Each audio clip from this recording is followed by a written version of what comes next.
दूर कहीं एक गांव में एक मेहनती लोहार रहता था। उसका नाम राम प्रसाद था। वो दिन रात बहुत मेहनत करता था और खेती करने के औजार बनाता था। उसका एक छोटा सा खुशहाल परिवार था, जिसमें उसके दो बच्चे और एक बीवी थे। एक दिन सुबह सुबह राम प्रसाद ने अपनी पत्नी से कहा। सुनो, जरा जल्दी से कुछ रोटियां बना दो। मैं बाजार के लिए निकल रहा हूँ और लगता है मुझे आने में आज रात हो जाएगी। थोड़ी देर बाद खाने के सामान और पानी लेकर वो बाजार की ओर निकल गया। बाजार का रास्ता एक घने जंगल से होकर गुजरता था।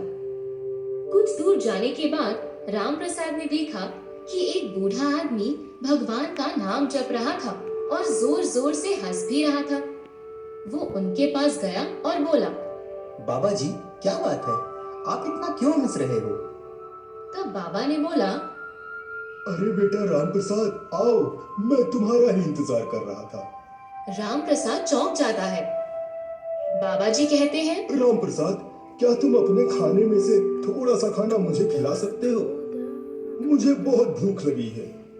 राम प्रसाद खुशी से जवाब देता है। क्यों नहीं बाबा जी। और राम प्रसाद पोटली में से कुछ रोटियां निकालकर बाबा को खाने के लिए दे देता है। कुछ देर बाद बाबा ने राम प्रसाद से और रोटियां मांगी और राम प्रसाद ने अपने हिस्से की रोटियां भी उन्हें दे दी और बाबा से विदा लेकर वो बाजार की ओर निकल पड़ा।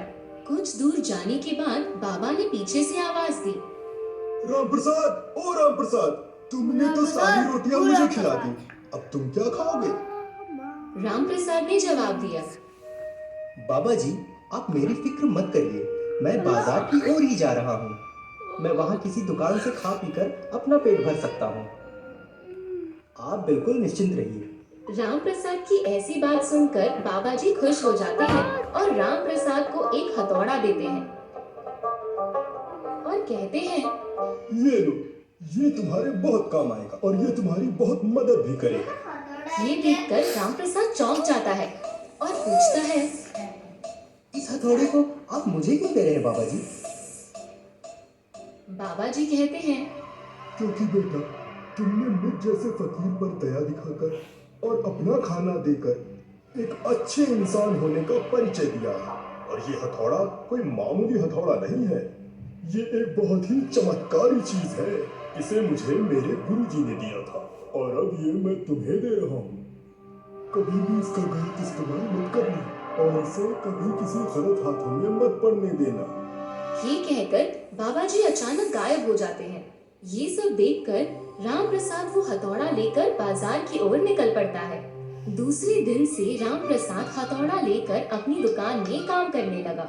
जब वो हथौड़ा किसी लोहे पर पड़ता तो अपने आप बर्तन में बदल जाता। कभी खेती के औजार अपने आप तैयार हो जाते। ये देखकर गांव वाले आश्चर्यचकित हो गए। जिस ग्राहक को जैसा औजार चाहिए वैसा काम वो हथौड़ा कर देता था। राम प्रसाद भी अपने हथौड़े से बहुत खुश रहता था। एक दिन गांव के मुखिया ने राम प्रसाद को घर पर बुलाया और कहा। राम प्रसाद, तुम जानते हो गांव वालों को शहर जाने में कितनी परेशानी होती है।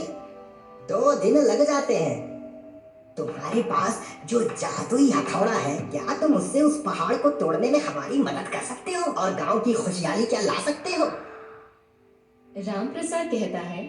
क्यों नहीं मुखिया जी, मैं तो गांव के लिए कुछ भी कर सकता हूँ। मुखिया जी उसे उस पर्वत के पास ले गए।